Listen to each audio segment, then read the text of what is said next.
Vote Rajya Sabha में आए सत्ता पक्ष को, बीजेपी को, और 102 वोट 131 बीजेपी को वोट मिले और 102 वोट विपक्ष की ओर से मिले। तो ठीक है, संख्या बल के आधार पर उन्होंने ये बिल पारित करा लिया, लेकिन विपक्षी एकजुटता दिखी और सभी लोग, टीम इंडिया के सदस्यों ने वोटिंग किया इस बिल के खिलाफ में। इसके बावजूद संख्या बल के आधार पर बीजेपी कल इस बिल को पारित कराने में कामयाबी हासिल उन्होंने किया है, लेकिन ये रास्ता इतना आसान नहीं है जिस रास्ते पर बीजेपी जो कर रही है। अब केजरीवाल जी की पार्टी ने, आम आदमी पार्टी ने कहा है कि ये मामला न्यायालय में भी जाएगा और हमें पूरा उम्मीद और भरोसा है कि भारतीय जनता पार्टी इस बिल को भले पास करा लिया हो, लेकिन वो भी घबराहट में हैं, वो भी भयभीत हैं कि 2024 में उनकी विदाई तय है। हमें इस पर स्पष्ट कहना है कि संख्या बीजेपी के पास थी, लेकिन पूरा विपक्ष इस बिल के खिलाफ खड़ा हो गया केजरीवाल जी के साथ। ये टीम इंडिया की ताकत है और टीम इंडिया आम चुनाव, लोकसभा चुनाव में इसी ताकत के दमखम के साथ आएगी और जीतेगी।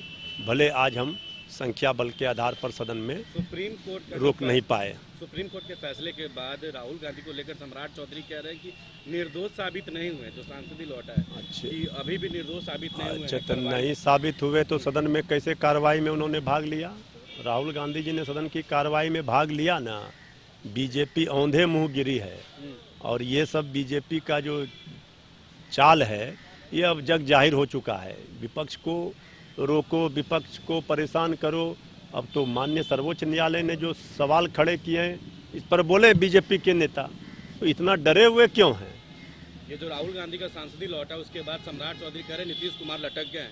वैसे भी लटके हुए तब अब पूरा लटक गए।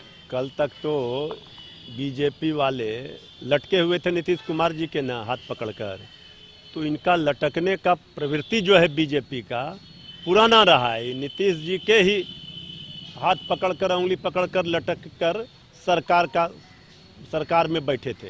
अब नीतीश कुमार जी ने हाथ झाड़ दिया, झटक दिया, तो अब इनको फिर वो लटकने की याद आ रही है।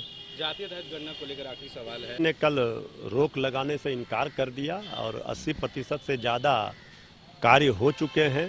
जाति आधारित गणना का जो सर्वे कराया जा रहा है, माननीय सर्वोच्च न्यायालय में 14 तारीख को फिर सुनवाई होगी, इसका जवाब दिया जाएगा। बाबा बागेश्वर को बुलाया गया है, कांग्रेस के नेताओं ने बुलाया है।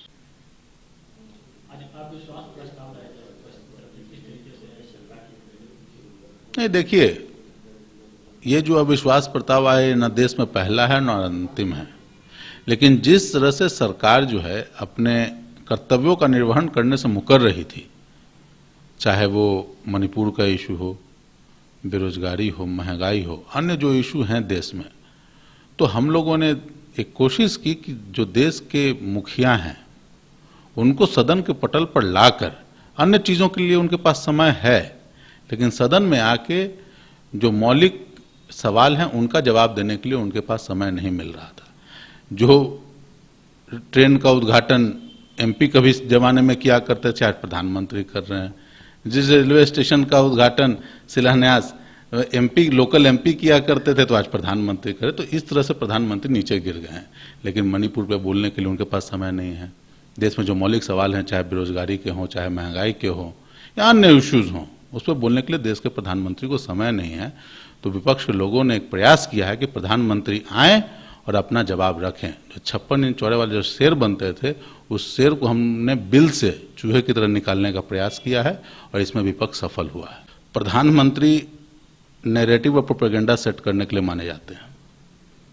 विपक्ष के पास तो संख्या बल हम लोग के पास था नहीं, लेकिन हम लोगों ने लड़ाई लड़ी और ये लड़ाई आवश्यक था ताकि ये मैसेज जाए पूरा क्लियरली कि भारतीय जनता पार्टी सोचती क्या है।